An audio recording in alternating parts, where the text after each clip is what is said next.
리플 관련 소식도 저희가 짚어보도록 하겠습니다. 먼저 SEC 관련된 내용인데 시장에선 지금 과연 팍소스를 기소를 할까? 지금 웰스 노티스를 받았고 입장을 밝혔고 바이낸스 USD 발행 중지를 결정을 했고 이런 상황인데 여기서 과연 미국 SEC가 팍소스를 기소할 것인가? 이게 여부가 지금 시장에서는 굉장히 큰 관심사로 다뤄지고 있습니다. 그래서 아무래도 기소를 한다, 이 집행에 나서게 되면 결국에는 이 스테이블 코인 산업 시장 전반에 타격이 불가피하다라고 CNBC가 보도를 했어요. 그래서 뭐 당연한 거겠죠. 팍소스가 또 바이낸스 USD를 발행하는 발행사 역할을 하다 보니까 팍소스에 대한 기소는 스테이블 코인 규제에 대한 SEC의 의지로 비춰질 수 있는 부분이기 때문에 당연히 모든 스테이블 코인, 그러니까 USDT, USDC 이런 스테이블 코인 등에도 부정적인 영향을 초래할 수밖에 없지 않겠느냐, 지금 뭐 이런 얘기들이 나오고 있는 겁니다. 그래서 만약에 팍소스를 기소한다라면 다른 이제 스테이블 코인 발행사들도 둘 중에 하나를 선택해야 될 것이다. SEC 아예 먼저 사전적으로 이 웰스 노티스를 받기 전에 등록을 하든가, 아니면 기다리고 있다가 SEC와 소송전을 치르든가, 이 둘 중에 하나를 해야 되는데 이게 지금 이걸 하나 저걸 하나 둘 다 열받는 상황이죠. 예. 왜 SEC에 규제 등록하라는 뭐 법적인 지금 토대도 아직 안 깔렸는데 SEC가 자꾸 괴롭히니까 지금 저러고 있는 거잖아요. 그래서 팍소스와 SEC가 물론 이제 전격적인 합의를 하게 될 가능성도 있는데 이것도 이제 두 가지 문제인 거죠. 합의를 했다, 이렇게 그냥 리스크가 해소되는 측면이 팍소스에는 있지만 팍소스 자체가 지금 이 스테이블 코인 규제와 관련해서 굉장히 하나의 큰 선례가 될 거기 때문에, 그럼 이제 다른 스테이블 코인 발행사들도 SEC에 등록해야 된다라는 명분을 SEC는 얻게 되는 아주 지금 괜찮은 장사를 지금 SEC가 하고 있는 거예요. 참 재밌어요. 지금 막 중국, 홍콩 이런 데서는 이 산업을 키우겠다, 주도권을 갖겠다라고 엄청 전폭적으로 이 비즈니스 프렌들리하게 산업 친화적으로 지금 접근을 하고 있는데, SEC는 지금 규제권 밥그릇 다툼하겠다라고, 지금 로슬린 레이튼이 지난주에 얘기를 한 것 중에 보면 눈에 띄는 게, 지금 SEC랑 CFTC를 비롯해서 암호화폐 산업 규제권이 있다라고 말하는 미국의 규제기관이 지금 8곳이래, 8곳.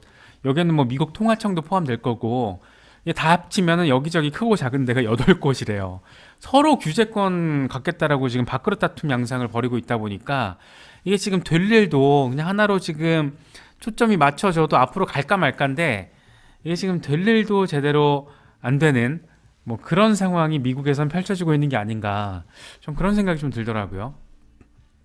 어쨌든 지금 이제 리플에 이어서 여러 지금 산업군에서 SEC로부터 지금 한 방씩 얻어맞거나 얻어맞을 가능성이 높아진 상황인데, 원조로 가장 먼저 얻어맞은 리플 같은 경우, 리플 소송이 9월에 결과가 나올 수도 있다, 뭐 이런 말을 존 디튼 변호사가 했어요. 그런데 뭐 제가 보기엔 영상에서도 앞서 좀 간단하게 말씀드렸는데, 저는 그냥 약간 썰풀기 차원에서 얘기를 한 게 아닐까 생각이 돼요. 왜냐하면 지금 법원에서 아직 그 어떤 말도 공식적으로 제시한 게 없기 때문에, 지금 존 디튼 변호사가 얘기하는 건 그겁니다. 3월 안에 소송 결과가 발표될 수 있다. 이거는 이제 산업에서도, 산업 안팎에서도 가장 가능성이 높은 걸로 지금 기대를 하고 있죠. 기대. 왜냐하면 아날리스 토레스 판사가 다른 약식재판 사건에 대해서 통상 약식재판 브리핑 석 달 뒤에, 그러니까 약식재판 브리핑 종료 석 달 뒤에 결과를 제시했기 때문에 아마도 이번에도 비슷하지 않겠느냐. 그러면 얼추 3월, 뭐 이래서 지금 3월 전망이 나오고 있는 거잖아요. 그런데 그게 아니라면 9월. 근데 9월이 왜 나오냐면 3월에 결과가 안 나올 경우에는 계류 동의안 목록에 들어가게 된다라는 거예요. 이런 게 있대요. 근데 이게 6개월 계류 동의안 목록에 포함이 된다라는 겁니다. 그러면 3월에서 6개월이니까 9월, 뭐 이런 얘기를 하는 건데, 뭐 존 디튼 변호사가 이런 얘기를 했답니다. 리플 소송이 3월 31일에 마감된다라는 이 마감 날짜가 존재하는 건 아니다. 뭐 다 알고 있죠. 이건 다 알고 있는데 약간 지금 장사하고 있는 게 아닌가, 저는 그런 생각이 좀 들었어요. 뭐 이런 장사한다라는 표현이 듣기에 따라서는 조금 안 좋게 들릴 수 있는데, 존 디튼 변호사가 요즘에 워낙 핫하게 관심을 받는 인물이 됐죠. 암호화폐 산업 영역에 있어서는. 그러다 보니까 자꾸 이렇게 크립토 미디어에 헤드라인을 장식할 만한 멘트들을 만들어서 제시하는 게 아닌가라는 생각이 좀 들었습니다. 이 자체가 굉장히 설득력 있는 어떤 전망이라고 저는 생각하진 않아요. 그런데 가능성도 뭐 있을 수는 있겠죠. 3월 30일에 안 하면 이제 그 리스트에 올라가야 되는 거고 그게 6개월 계류라고 하니까 그러면 이제 9월이 되는 거잖아요. 그렇게 생각을 할 수도 있겠지만 그렇게 크게 뭔가 가능성과 어떤 상황적인 측면에서 봤을 때 아주 막 걱정할 뭐 그런 멘트는 아닌 것 같다. 예, 뭐 저는 그렇게 해석을 했습니다. 아, 이게 왜 안 나왔지? 글자가 잘렸네요. 이게 지금 리플사가 올해 이제 가장 최우선 화두 목표가 CBDC라고 밝혔잖아요. 근데 CBDC를 확장하기 위해서 리플이 각 대륙별로 여러 가지 일들을 하고 있습니다.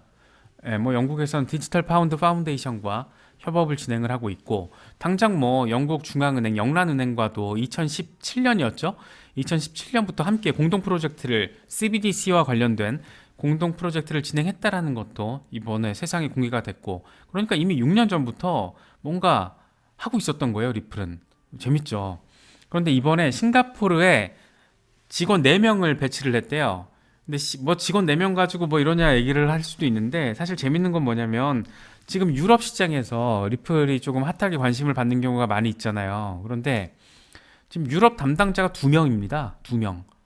98%의 인력은 미국 본사, 미국에 지금 있어요. 그래서 사실 싱가포르에 4명을 뒀다라는 거는 유럽 담당 직원들보다 2배인 거죠. 그래서 리플로서는 꽤 많은 비중을 실었다. 뭐 이런 얘기가 나오고 있는 겁니다. 지금 해외에서. 그래서 이거는 지금 리플코인 뉴스닷컴이라는 아예 그냥 리플 얘기만 하는 블로그와 이 소형 미디어의 한 중간 정도 컨셉으로 저는 보이는데 여기서 이번에 기사를 썼어요. 그냥 블로그성, 약간 기사성 한 중간 정도 느낌 했는데 재밌는 건 이거죠. 지금 싱가포르 통화청에서도 CBDC를 사용하는 게 잠재적으로 기능성이 충분한지에 대한 연구를 진행하고 있다는 거예요. 이 연구가 사실 싱가포르 통화청이 자체적으로 뭘 하고 있는 게 아니고 보시면 아시겠지만 이 스위프트의 CBDC 샌드박스 이니셔티브 여기에도 지금 싱가포르 통화청 마스가 참여하고 있어요. 여기에는 다른 나라 중앙은행들과 상업은행 17곳이 참여하고 있다고 합니다. 이 중에 하나가 싱가포르 통화청인 거죠. 그러니까 싱가포르 통화청이 지금 CBDC를 연구하고 리서치를 하고 있는 게 자체적으로 한번 이거 될까? 괜찮아? 이게 아니고 글로벌하게 지금 이니셔티브에 들어가서 지금 테스트를 하고 있다는 겁니다. 그래서 이 기사를 쓴 사람은 싱가포르 통화청에서 이렇게 적극적으로 CBDC 리서치를 진행하고 있는 상황이니까 리플이 지금 싱가포르에 이렇게 직원을 4명씩이나 배치를 한 것은 아마도 싱가포르 통화청이 이 CBDC 연구와 관련해서도 리플과 관련성이 있지 않겠느냐 뭐 이런 추론까지 하더라고요.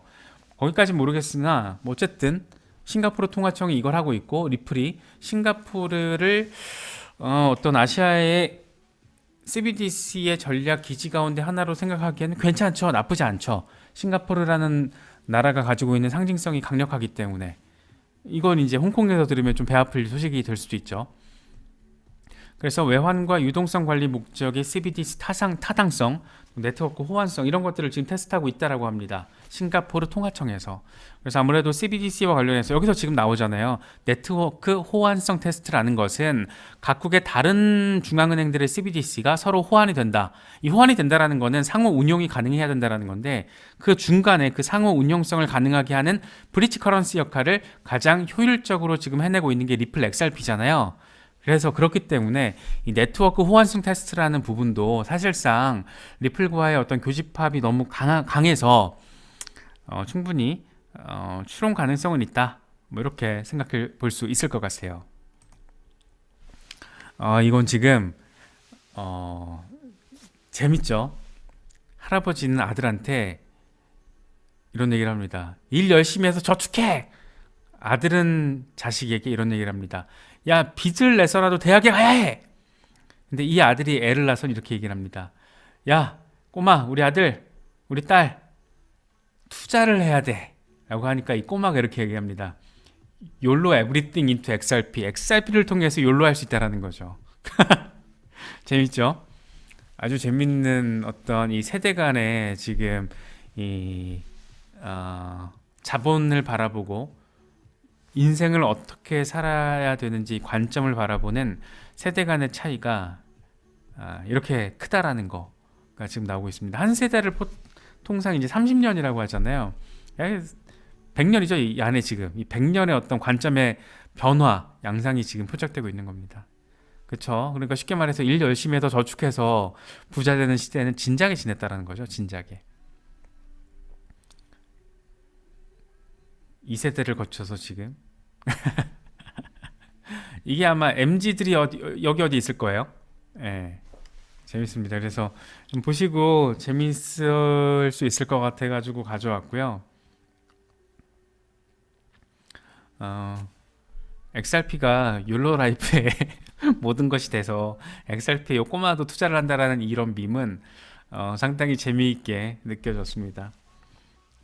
네, 리플 소송과 관련해서는 사실 저도 막 조마조마해요. 이게 투자가 된 건 있고 저도 내년쯤에는 약간 목돈이 좀 필요해서 이게 회수가 좀 돼야 되는데 일부는 좀 회수가 돼야 되는데 야 이거 자꾸 막 시장이 조금 그러니까 리플과 관련된 소식들 좀 어렵게 진행되는 부분들이 많으니까 마음이 조금 어렵게 느껴질 때가 있죠. 그런데 제가 어제 뭐 다른 거 뭐 기사 보다가 SBI 관련해서 또 이게 나왔는데 SBI라는 어떤 일본의 JP 모건으로 불리기도 하는 그런 기업에서 XRP를 엄청 밀어주고 있단 말이에요. 키우고 있고 초기 투자자이기도 하고 지금도 가장 많은 지분을 가진 해외 외부 투자자인데 이 거대 기업이 왜 리플에 저렇게 열심히 할까? 리플이 동아시아와 중동 여러 이렇게 글로벌한 확장, XRP가 돌아다닐 수 있는 모세혈관을 아주 적극적으로 구축하는 데 있어서 사실 SBI가 없었으면 리플로서는 못했습니다. 제가 보기에는. 결국 이게 SBI의 작품으로 볼 수 있는 거거든요. 리플이라는 기술력을 활용하는 이 자본 세력의 작품이라고도 볼 수가 있는 건데 SBI가 과연 리플을 0.3달러나 0.4달러에서 재미를 보려고 저렇게 투자를 하고 리플의 확장성을 기대를 하고 그걸 직접적으로 도움을 주고 사실상 후견인의 역할까지 하고 있는 걸까? 좀 그건 아니라고 봐요. 그래서 좀 흔들리는 마음을 조금 저도 오늘 XRP 수익권에 있는 지갑은 한 반은 정리할까 막 이런 생각을 좀 하다가 아니야 이러면 안 돼 이러면서 그냥 마음을 좀 다잡았거든요. 그래서 정말 아까 누가 말씀하셨잖아요. XRP는 종교라고 약간 신념이 중요한 것 같아요. 신념이 오늘 아까 윌 클레멘테의 어떤 분석도 비트코인은 진짜 엔간한 신념이 없으면 호들러 하기가 어렵다. 그래서 비트코인의 변동성이라는 거는 위크핸드가 스트롱핸드에게 물량을 넘기는 과정이라고 표현을 하잖아요. XRP도 마찬가지인 것 같아요. 근데 너무 이렇게 좀 아래쪽에 정체되어 있는 흐름을 보이다 보니까 그것도 길게 보이다 보니까 물론 이건 XRP 자체 잘못은 아닙니다. 이 소송 이슈라는 어마어마한 어떤 리스크가 여전히 지금 발목을 잡고 있다 보니까 그런 건데 그래서 어려워요. XRP는 정말 투자를 하기 정말 어려운 종목이라는 걸 저도 새삼 많이 느끼고 있고 정말 하다못해 저도 한 일주일 전에 대응했던 단기 대응 종목들이 수익률이 훨씬 좋아요. 리플보다. 예, 그래서 막 뭐 큰 돈은 아니지만 익절도 하고 이런 걸 보면 나도 그냥 잡코인 잘 골라서 단타나 칠까 뭐 이런 생각도 들죠. 왜 안 들겠어요. 드는데 뭔가 XRP라는 어떤 이런 종목 또 XRP와 관련된 것들 많잖아요. 레미턴스를 놓고 봤을 때 조금 의미 있는 것들. 그래서 그런 것들을 바라보면 확실히 굉장히 비전적으로 의미가 크다. 저는 그렇게 생각을 하고 있습니다. 지금 봉 여사님 말씀처럼 한 10,000원 되면 또 일부 익절하는 어떤 그런 정도의 마음과 호연지기가 필요한 그런 대표 종목이 아닐까. 그만큼 투자하기 진짜 어렵다. 예, 그래서 그런 부분들도 참고하시면서 좀 바라보시고 대응을 하시면 어떨까 생각이 됩니다.